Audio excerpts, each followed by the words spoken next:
I thank you very, very much indeed for joining us for a TSITICA seminar. My name is Murray Leibrand, and I am the director for the African Centre of Excellence for Inequality Research, which is based at the University of Cape Town. It's an African Research Universities Alliance Centre of Excellence, based at the University of Cape Town with partners at the University of Nairobi and the University of Ghana, and ACEIR, together with our partners of the ARUA-CD, of the African Climate and Development Initiative, are partners together in the TSITICA project, which really tries to look at the relationships between climate and development, but in particular in the actual real world of the unfolding of climate commitments and climate actions, and the real world of people's livelihoods and their poverty and their inequality and how they intersect. So TSITICA stands for Transforming Social Inequalities Through Inclusive Climate Action. It's a bit of a mouthful, but that's what the project is about. And it's a really, we're very privileged to bring together a group of people who are very engaged and committed to overcoming inequalities and poverty, and through empowering people in their livelihoods, and a group of people who are very, very committed to virtuous and socially just climate actions, and very involved. And so it's a really wonderful project that we're working on together. And we have some fantastic international partners, one of whom is Professor Dave Gordon from the University of Bristol, and who perfectly represents actually what TSITICA is all about, because he's an extremely eminent scholar in the world of poverty research, but the type of poverty research that has real impact on policy. He's the professor of social justice, actually, and the director of the Bristol Poverty Institute, and the famous Townsend Centre for International Poverty Research at the University of Bristol, and has a whole career of making seminal contributions to the measurement and the use of multidimensional poverty, moving beyond income poverty, consulting and advising at the highest level, UN expert groups on poverty statistics, and UNICEF, working all over our continent, which is highly relevant. Great wealth of experience and a wonderful and inspiring track record, really, of working both with our policy community, but actually empowering our research community as well. So it's such a pleasure to introduce Dave, and he will speak for about 45 minutes, and then we will engage together. Thank you, Dave. Thank you very much for that very kind introduction. I'll share my screen.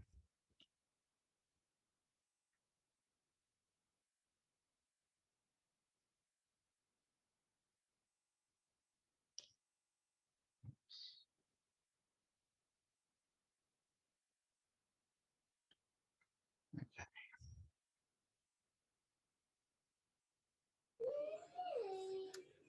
We can see it. Thanks, David. You can see now? Great. Just see if I can start it.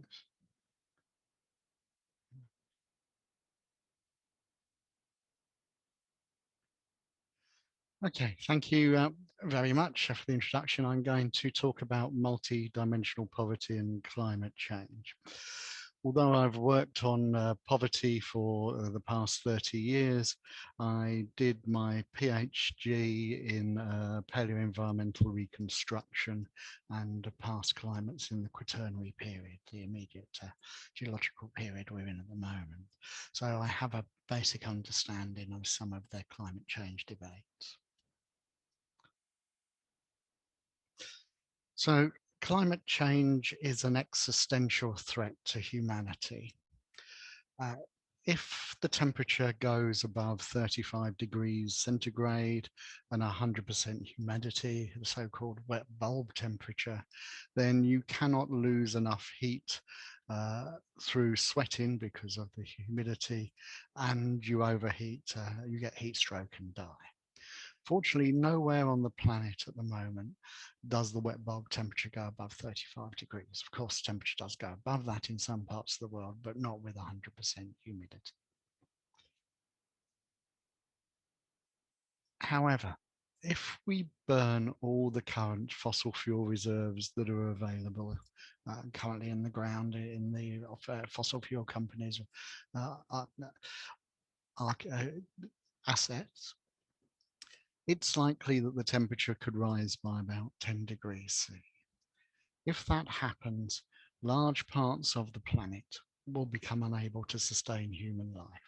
So these areas colored mauve in North America, Brazil, West Africa, Spain, parts of North Africa, India, China, much of the Middle East will no longer be able to sustain human life for people who are outside without air conditioning.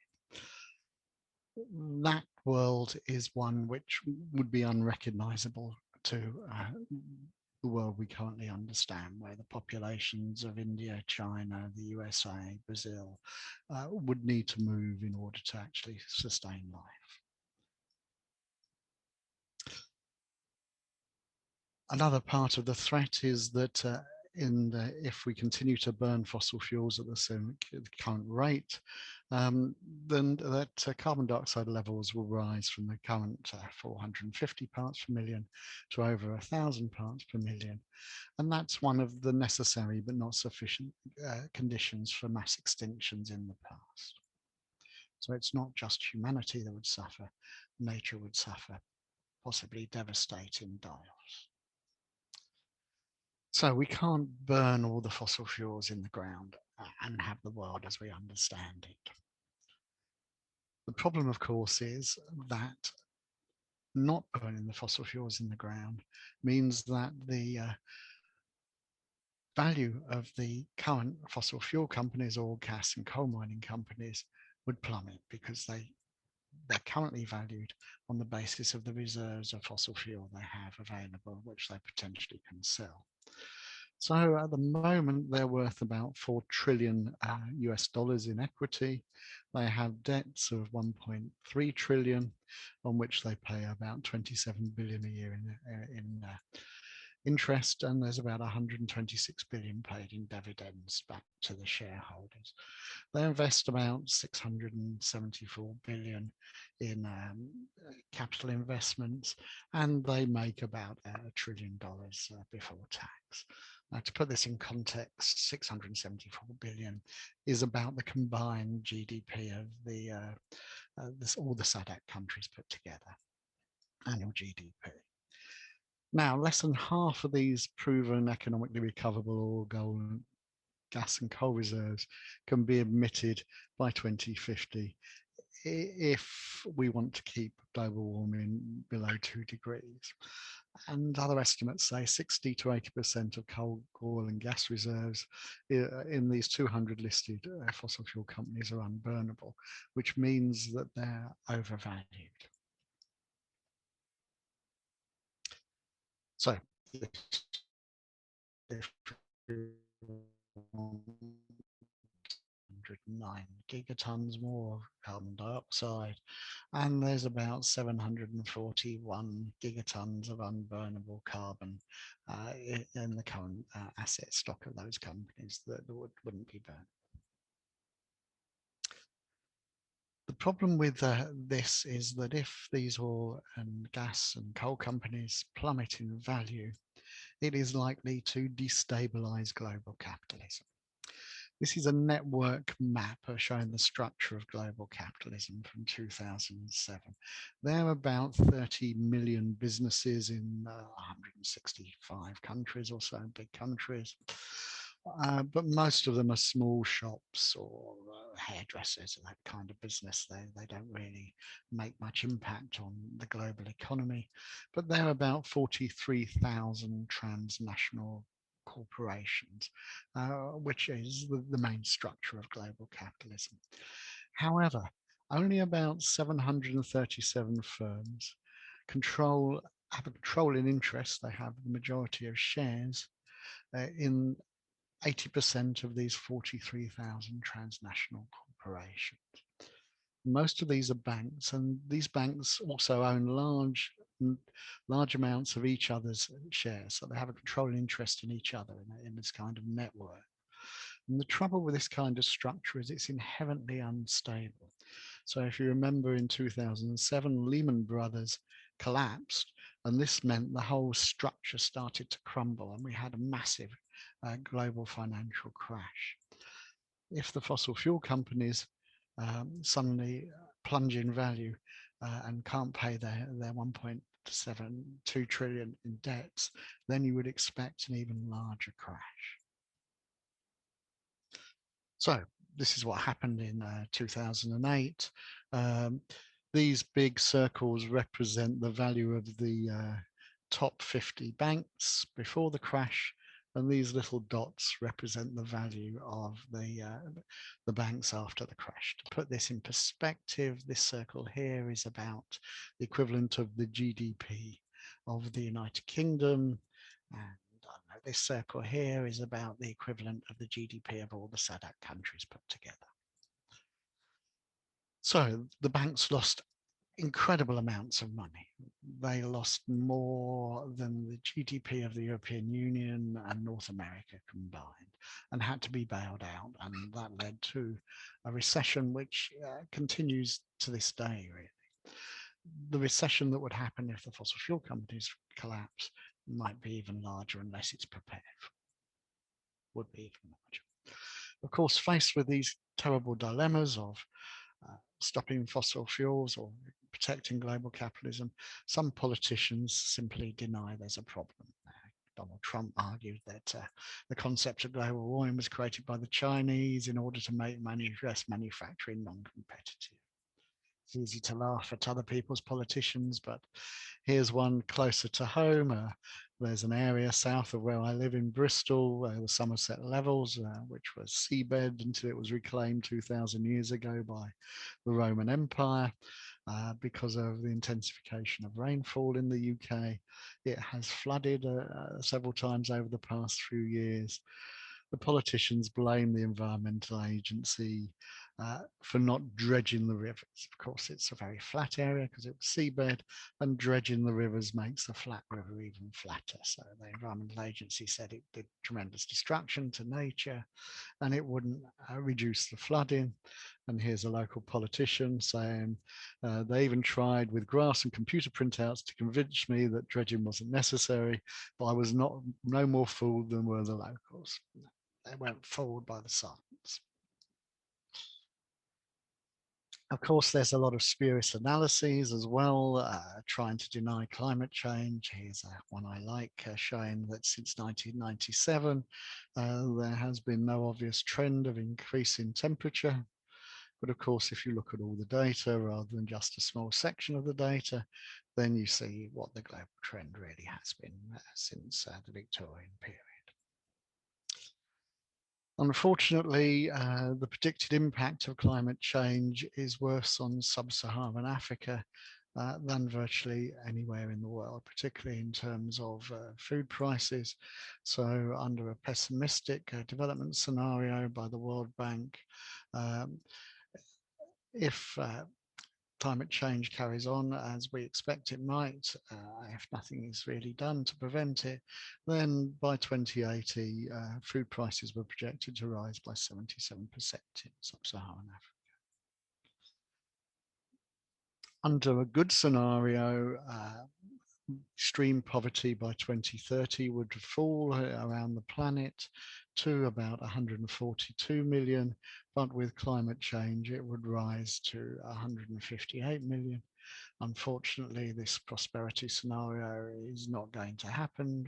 It's very unlikely to happen because of the pandemic. We're more likely to go with a more pessimistic scenario, in which case there's likely to be over 1 billion people who are poor if climate change continues unabated, and 100 million less than that if climate change is dealt with. And this extra poverty is likely to be due to agricultural food prices rising, increases in certain diseases like malaria, diarrhea, reduced labour productivity, and increased natural disasters from more intense weather patterns. So the World Bank estimates that under the current pessimistic scenario, there'll be 126 million more people in very extreme poverty because of the effects of climate change. Now, of course, we're in a pandemic, a global pandemic, and we know from the history of pandemics that the poor and those who are most vulnerable tend to suffer the most. There were a number of estimates about how the increase in poverty that's likely to occur because of the pandemic last year in 2020. And it was estimated that extreme poverty, that's life-threatening levels of low income, would increase between 85 million and 580 million, depending on the damage done to the global economy. And there have been many studies done in Africa during the past 12 months showing that millions of people have lost their jobs or seen significant reductions in their income as a result of the government responses to the pandemic to protect the health of the population. So here's one example of 2,400 businesses across 8 African countries, which said that 92% had suffered falls in their income, which affected their ability to repay their loans. If we look back over what has happened over the past 5 pandemics in the 21st century, that's the SARS, H1N1, MERS, repeated Ebola outbreaks and the Zika outbreaks across 64 countries, what we see is that during the pandemic, this time zero for the top 10% sees a slight rise in their income. And then over the next 5 years, the richest people see their incomes rise quite considerably, 5–6%. What happens to those at the bottom of society is their incomes fell on average by about 3% during the pandemic. And then over the next 5 years, it fell by 10–15%. A similar pattern if you look at the top and bottom, 20%. Basically, pandemics have always and are likely to increase the levels of inequality and by consequence, the levels of poverty. So Africa has responded really effectively to the COVID pandemic. It was prepared for it in many countries because of many African governments are used to dealing with infectious diseases. The African CDC acted quickly, but some of the policies that are advocated by the World Health Organization, particularly European or North American style lockdowns, have been somewhat counterproductive in African countries, as they can result in a loss of livelihoods and reverse migration of urban dwellers who've lost their jobs back to rural areas, and therefore more rapid spread of the disease from urban areas to rural areas, and also conflict in those rural areas. However, as I said, the African response is far more effective in general than most other parts of the world, certainly than Europe or North America. And according to the Lancet Global Commission, 19 countries achieved suppression over last summer, including Uganda, Togo, and Rwanda. Uganda achieved the best results in Africa, even though it's one of the poorest countries in the world, but it has dealt with repeated Ebola outbreaks and therefore had a very good public health infrastructure in place and a population that understood what needed to be done, and it managed to effectively get rid of the pandemic, at least over the short period. Only 2,700 cases have been reported by last summer and only 28 deaths in Uganda. Of course, different countries in Africa have different risks of severe infection and deaths. So the dark green bars are those who are the percentage of the population at high risk of being hospitalized, and the light green bars are those who are at risk of getting a nasty infection. And you can see Uganda, which is one of the ones that did very well, has only about less than 5%, 3 or 4% of its population at risk of hospitalization, because it has a very young population. More than half the population are children.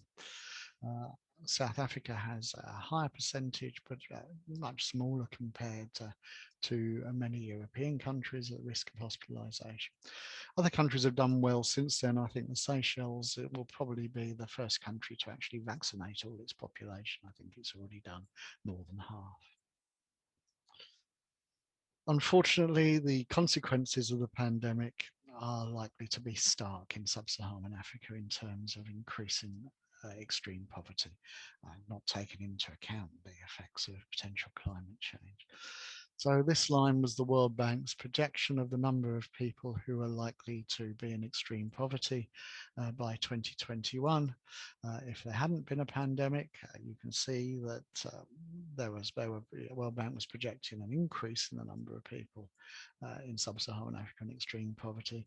But the latest projections from the end of January are that instead of 442 million people being poor, extremely poor in Africa, there's likely to be another 70 or 80 million people likely to be extremely poor. The world, of course, is a very unfair and unjust place. If we look at who has benefited from the tremendous economic growth we've saw between 1980 and 2016, over 36 years, in the USA, Canada, and Western Europe, what we find is that the richest 1% captured over a quarter, 28% of all the economic growth that occurred over that 36-year period. The poorest 50% in these rich countries only captured 9% of the total economic growth. The poorest 50% really didn't benefit hugely from the economic expansion with globalization and financial liberalization. And according to Credit Suisse, the richest 1% continue to own more wealth than the rest of humanity put together. The wealth of the world's billionaires increased by 900 billion in 2018, about 2.5 billion a day, whereas the wealth of the poorest half of humanity, the 3.8 billion people, many in sub-Saharan Africa, fell by 11%. And it's estimated that the 22 richest men in the world have more wealth than all the women in Africa put together. If current trends continue, the richest 1% will own 2/3 of the world's wealth, rather than about just over half of the world's wealth, which they currently do. If we look at all the countries in the world, not just Western Europe and North America, we find that the richest 1% between 1980 and 2016 captured 27% of global economic growth. The poorest 50% captured about 12%, and that was because those in between the 20th and 40th percentile of income in the world, mainly in China and Asia, and to a lesser extent in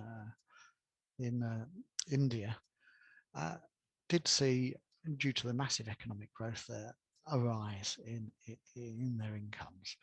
But their large group of the population really saw only modest increases in their incomes between 1980 and 2016. Of course, the world doesn't have to be this way, but then this is the structure of capitalism as we have it. So let's have a look at multidimensional poverty measurement.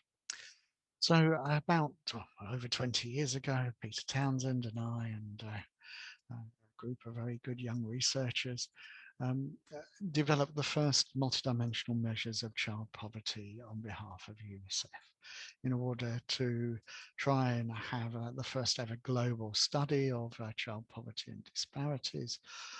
Because at that time, although there were poverty reduction strategy papers being developed by many countries in the world, children rarely featured in them. Child poverty really wasn't an issue in many countries, and UNICEF wanted to push it up the agenda.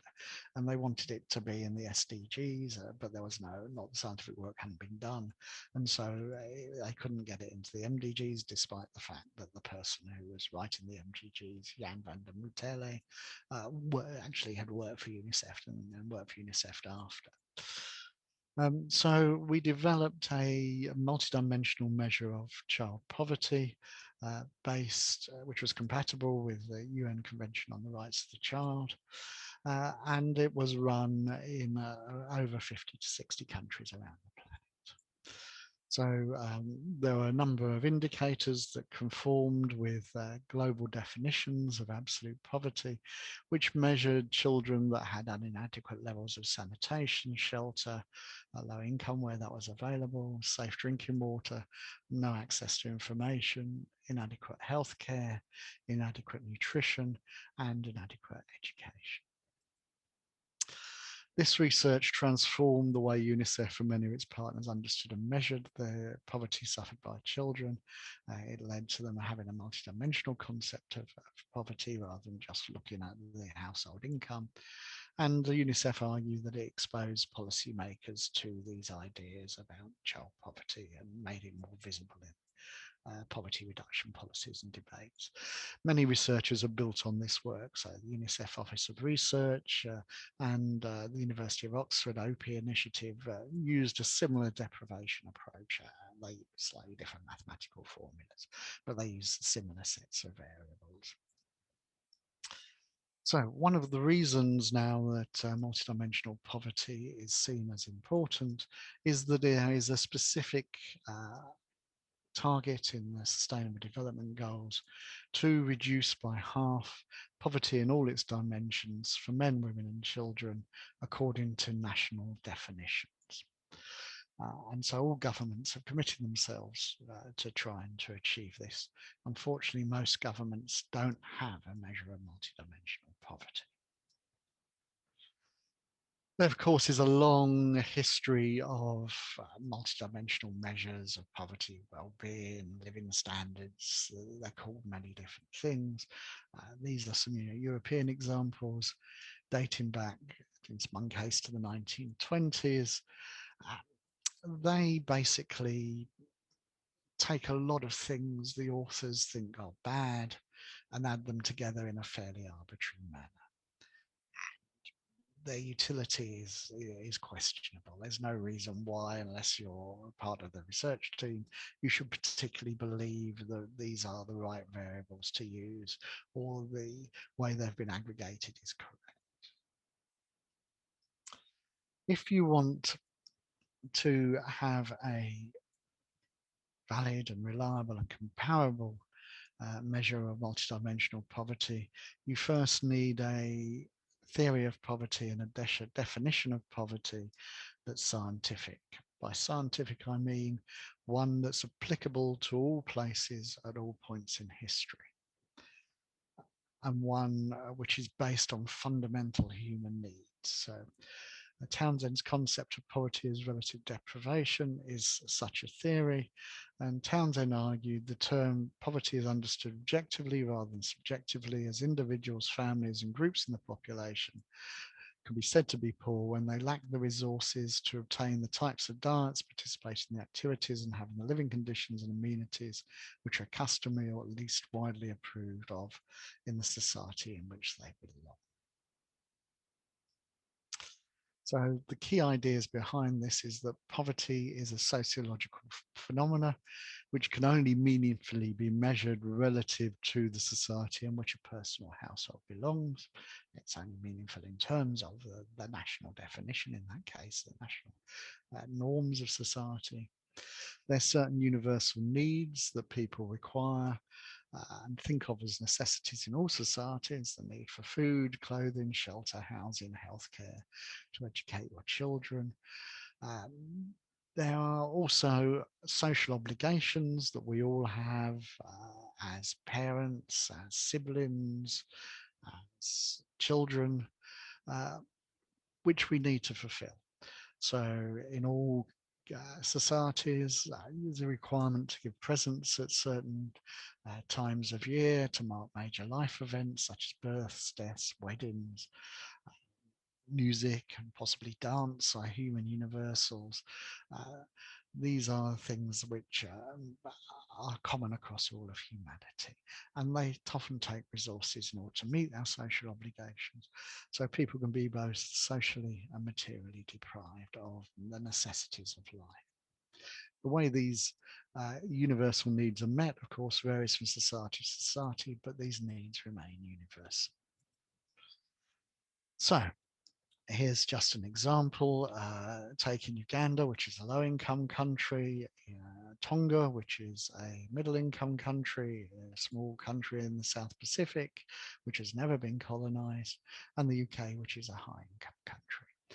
And so if you look at these are deprivation items for children, you can do sophisticated statistics to align the deprivation scales to see how much poorer Uganda is than Tonga, or Tonga is than the UK in terms of depth of poverty and in terms of the numbers of poor children. But just looking at the raw data tells you quite a lot, even if you know nothing about these three societies. So in Uganda, 48% of parents can't afford to feed their children 3 meals a day. In Tonga, it's 8%. In the UK, quite scandalously, it's 1%. 45% of children in Uganda don't have a suitable place to do their homework, 10% in Tonga, 5% in the UK. You don't need a sophisticated understanding of poverty measurement to be able to interpret these kinds of universal needs. And these are meaningful in each of these countries. The overwhelming majority of the population believes that these are necessities for children in those societies. So in core terms of Townsend's theory of relative deprivation, poverty can be defined as command over insufficient resources over time, a lack of money in many countries, particularly the richer countries.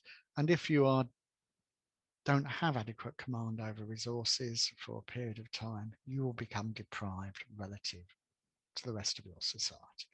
So poverty is the lack of resources. The outcome of poverty is deprivation.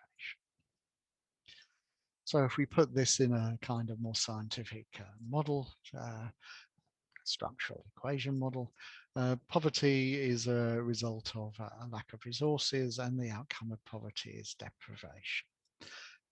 Both poverty, resources, and deprivations are latent concepts. These are statistical, there's a statistical term meaning an idea or concepts that can't be measured directly. You can't measure poverty with a ruler or scales. You can only measure it indirectly through indicators. This part of the model is what's called a reflective measurement model, where the indicators up here, so the ones I showed you, sanitation, water, education indicators, are causally related to poverty. So if poverty increases, deprivation indicators get worse. If poverty decreases, the deprivation gets less. This is a very useful model as it has a number of good mathematical properties. It means these indicators are substitutable. You don't need to use the same indicators in each country in order to get a valid and reliable measure of poverty. So you can, as long as you have a core set of indicators in common, you can have different indicators that are naturally appropriate and still then align the scales of your poverty measure so that you can compare poverty in different countries using the same yardstick. So this is how another way of showing Townsend's model of poverty, income or resources along this scale, standard of living or deprivation along this scale. Those who are poor are those who have a low income and a low standard of living, and those who are not poor have a high income and a high standard of living. And there's an optimal point if you use general linear model or similar, which allows you to separate the poor from the not poor. The point which minimizes the sum of squares within groups and maximizes it between groups. So turning to measurement theory, and to put it how we measure multidimensional poverty in a scientific way, the observed measure we have of poverty is believed to be equal to the true real measure of poverty plus a random error and a systematic error. An accurate or valid measure of poverty is one which has a low systematic error, has low bias. A precise or reliable measure of poverty is one that has a low random error. The measure is repeatable. In order to work out the true measure of poverty, we need to minimize the amount of error. We have developed an analytical framework which allows us to measure multidimensional poverty in a way that's reliable, valid, and comparable across countries and across groups within countries. So we can test the suitability, that's a social science word for face validity, by seeing if the majority of the population believes these items are necessary, or if there's international agreements such as the Sustainable Development Goals or the Millennium Development Goals or human rights agreements which say that everyone should have access to safe drinking water or sanitation, for example. Validity can be measured, particularly criterion validity, by looking at how each item you use to measure poverty, each indicator, correlates with a priori predictors of poverty. Things we know from other research vary with poverty. So if you're poor, you're more likely to think you're poor, you believe you're subjectively poor, you're more likely to be in debt, you're more likely to have a worse job or be a subsistence farmer, for example. So you can test the validity of each indicator by looking at its correlation with things we know correlate with poverty. There are a whole range of ways of measuring reliability from classical TIS theory and item response theory. And we can also test if we're making an index that's reliable and valid, well, it adds up whether a score of 2 on the index means you're more poor than if you have a score of 1 or 0. So here's an example we did for the 28 countries of the European Union, where there were 50 potential indicators of deprivation that were measured by the European Union. There was a previous deprivation index, which included 9 indicators. It was okay, but it wasn't particularly good.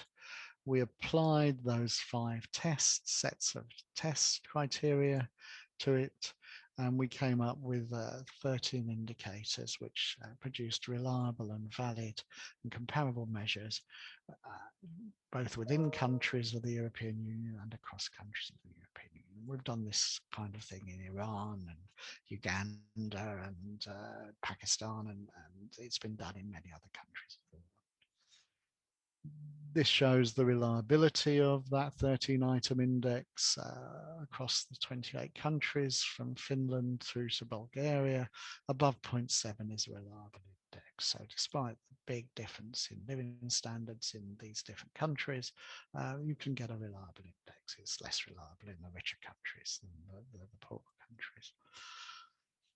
You can show, using structural equation modeling, if the measure is comparable. If a score of 5 on the index in Germany means the same thing as a score of 5 on the index in Luxembourg or Portugal. What you want is scalar invariance. You want these statistics to be above 0.95 and this statistic to be below 0.06. You can see it wasn't quite below 0.06. But the reason for that was that the countries collect the data in different ways. Some are face-to-face interviews, some are telephone interviews, some are mixtures, some are by email. And if you compare the countries which collect the data in the same way, then you get a good model fit. A scalar invariance means that the measure is a score in Germany is identical to a score somewhere else. A score in Scotland is the same as a score in Spain. Yeah. Measuring the same thing, same concept in the same way with the same weights effectively. When you look at individual indicators to see which ones are causing problems, the one that causes the most problem is keeping the home warm. In Cyprus, Portugal, Italy, and Hungary, it means something different.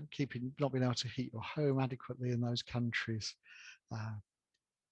is a good measure of poverty, but the score for that measure is different in a warm country like Cyprus than it is in Sweden or the UK or Finland, for example, where if you don't keep your home warm in winter, you die.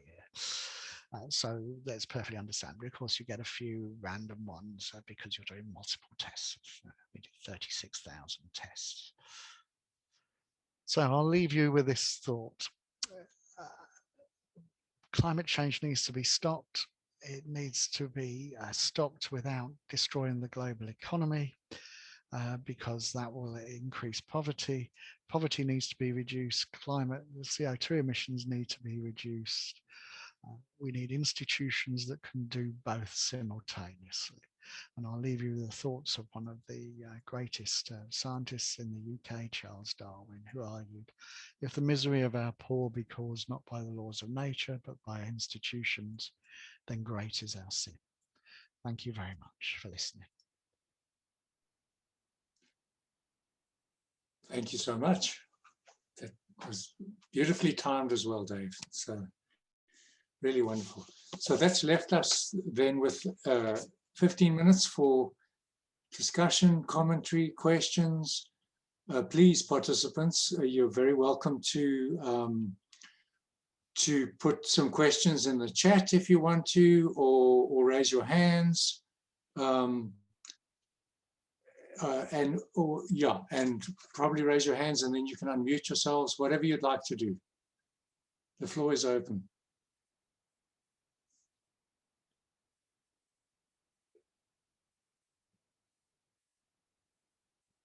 Stun you all into silence or lulled you to sleep. Not the latter.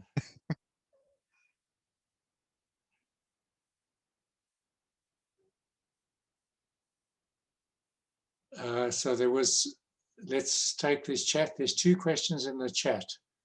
The one is about, Katerina would like you to go back to the table comparing Uganda, Tonga, and the UK. I'll share the screen. Yeah. And then I presume Katerina would like to ask a question. Okay. Can you see it? Yes, I'm very interested in the difference between Tonga and Uganda. And you've said something that Tonga was never colonized, but what will be the difference? What makes the difference that Tonga is in such a good situation? Tonga is one of only 4 countries in the world, or 5 countries in the world, that's never been colonized. If you've ever seen the Tongans play rugby, you'll probably understand why that is. So it's always had a very independent government, and countries that have been colonized often suffer long-term economic damage from the looting of their countries. So Tonga is in the South Pacific. It has no natural resources. it's a small island, well, it's a huge area, it's small islands spread over something the size of Western Europe, with 100,000 people, a lot of whom are living in other countries. There's probably equal numbers of Tongan outside.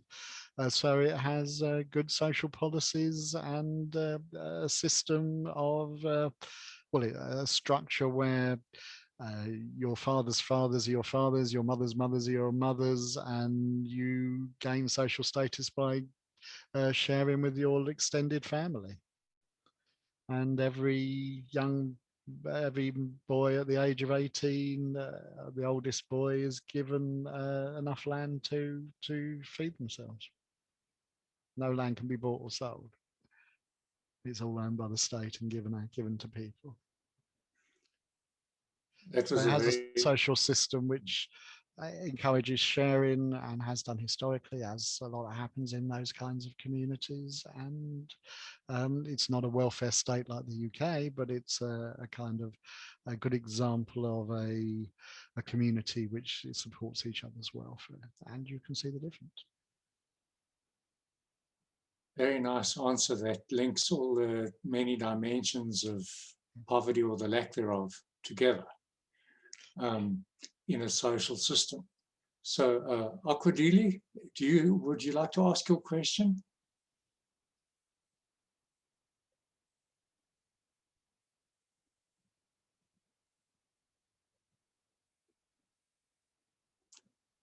It's in the chat. I can read it out. Akwadili says, my question is, while it is agreeable that COVID-19 has exacerbated the poverty rate in Africa, the least developed nations, what needs to be done in terms of capacity building by the governments? Oh, sorry, there's more. By the governments in the African countries you mentioned, minimizing the climate change impacts, especially as regards how it affects children. Wow, okay. That's a big question. Okay, so it depends on which countries. Okay, so many countries in Africa have very young populations. There's tremendous potential if secondary education can be rolled out to reap a demographic dividend in the future as those children become adults. But the prerequisite of that is that governments help create meaningful jobs, which those educated young people will then be able to fill. So we saw in a few years ago in North Africa, where most children were educated at secondary school level, but they then came onto a labour market where there were few jobs and few opportunities. And the ILO argues that caused a lot of violence and the potential for the Arab Spring. So there's potential for huge economic growth in Africa, probably more than anywhere else because of demographic dividend, but there's also potential for tremendous violence if social policies are not adjusted. There needs to be support to increase agricultural productivity of subsistence farmers. So you need to achieve something no other country in the world has ever achieved, which is economic growth, poverty reduction, while at the same time not increasing CO2 emissions. And that's going to be a very difficult trick. That's the short answer. The long answer would take a lot longer.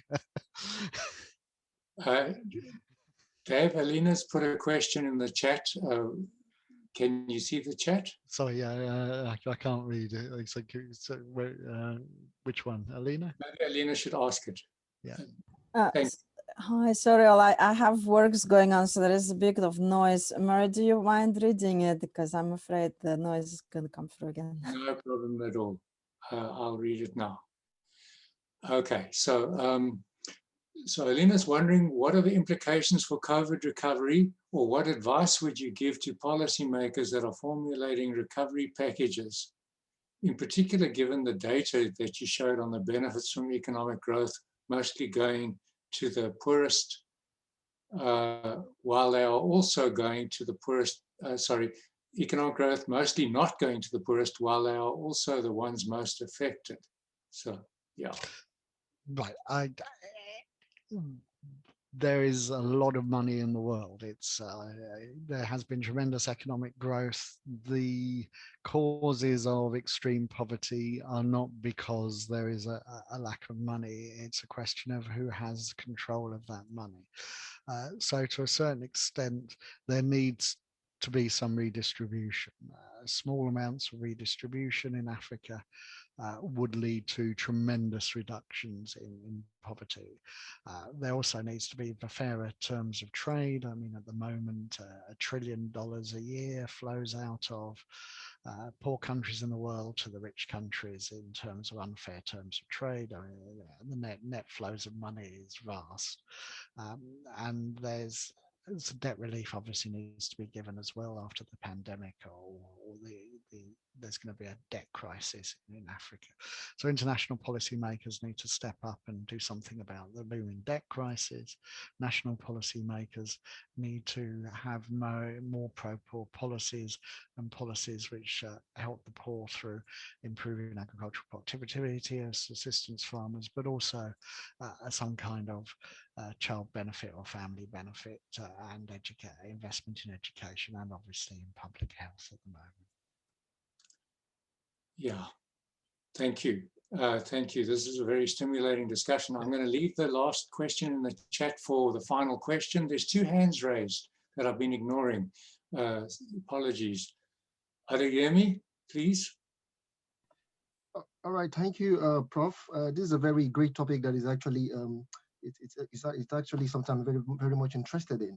So my research is actually looking at the organizational level of implementing or establishing sustainability principles in Africa. And in my research, I came across this tension actually between achieving climate change goals and also dealing with the issue of poverty that these organizations are going through.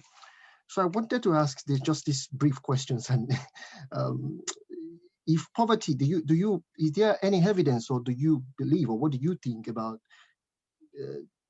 works that says that if you tackle poverty, you also tackle climate change? Do you believe that?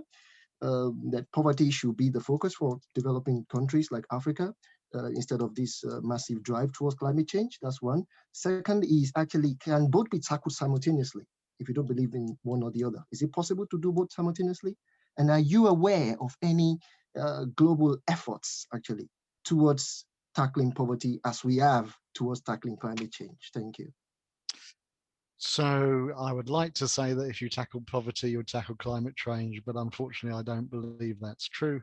However, the reverse is true, that I don't think you can tackle climate change without tackling poverty, because one way of tackling climate change would make fossil fuels extremely expensive by putting huge taxes on them, and that would lead to a massive increase in poverty and not be politically sustainable. So you need to tackle both together. Because both are major policy concern, major threats to the stability of any society. You cannot have societies go on increasing in inequality, increasing in poverty forever. That's not sustainable in the long term. So, you just descend into violence. We've seen that many times, and dictatorship. So we need to tackle both of these problems together. That's the purpose of the Sustainable Development Goals. They have certainly been thrown off track by the pandemic.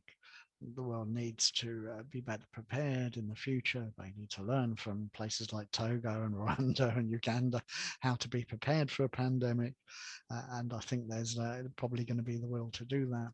But at the same time, in order to come out of the recovery, there needs to be investment in the green economy that will benefit Africa's potential demographic dividend.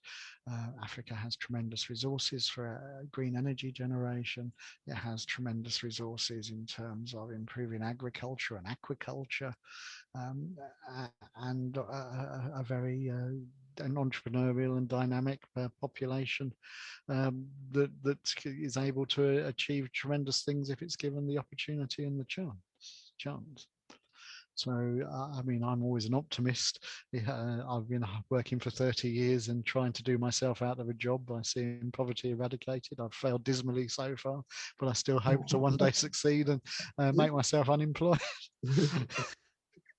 Thank you so much. Thank you. Thank you. I wish that would happen, Dave, but I don't think I wish you would as well. So I'm just going to quickly link to the remaining 2 questions in the chat, and then I'll get back to Isabel with the final word. So, because it links to what you were just talking about now. So Labra asks, because from environmental sciences, degrowth seems to be the only long-term solution to climate change. Is there space for degrowth as a realistic approach to reach sustainable societies? You can't have degrowth with huge levels, hundreds of millions of people living in life-threatening levels of poverty. I mean, I didn't show you the tens of millions of deaths that result from those levels of extreme poverty, but there's no doubt that that kind of poverty kills and has long-term health consequences. You would need, if you wanted to go for a degrowth strategy, you would need very large levels of redistribution to eradicate poverty while at the same time doing degrowth. It certainly would be feasible in the richer countries of the world, Luxembourg or the UK. We could do the redistribution. We have the infrastructure in place and do degrowth, but I don't think it's a realistic option for most African countries. Maybe the Seychelles could, Equatorial Guinea or somewhere, but I mean, I don't think it's a realistic option for most African countries in the immediate future, maybe in the long term. Okay, then I'm going to hold, Georgia's got a very good question, but I'm going to hold it for a little working meeting afterwards. Isabel, so you have the final question. Right, thank you, Murray. Thanks for a really good presentation, David. I think that I'm looking to you to sort of solve the conundrum, and that's really where these questions have been going. Which is, how do we use your research to sort of promote an activism amongst academics? One of the things that specifically I'd like your comment on is, are the conclusions that you come to not really an argument in favor of social protection and something like a universal basic income grant, which looks to the fact that people's basic needs do need to be met. And if we look at many countries in Africa, formal employment for sort of wage generation is so declined. And if we look at the impact of climate change going forward, that'll probably impact more if countries have to comply with the Paris Agreement, things like that. So, I mean, can you see, here I'm trying to put words into your mouth, can you see a way in which your research could be used to substantiate a real urgent call for universal social protection, both in terms of COVID recovery, but also in terms of building back better, and hence work you out of a job and actually the rest of us as well. So we would be part of that queue. Okay, so I didn't in my talk discuss policies to eradicate poverty and to reduce climate change. That would be a whole different talk, and maybe you'll invite me back to do a policy one. I was talking about the measurement aspects and the relationship between the two. There are a whole suite of policies we know that have worked. I mean, we've had over 200 years of high quality research into poverty. They're tried and tested sets of policies that work. One, we were asked when we did the original work for UNICEF, if there's one policy that would reduce child poverty, what would we advocate? And we said something like the South African child grant, a universal child benefit, which could be progressively introduced.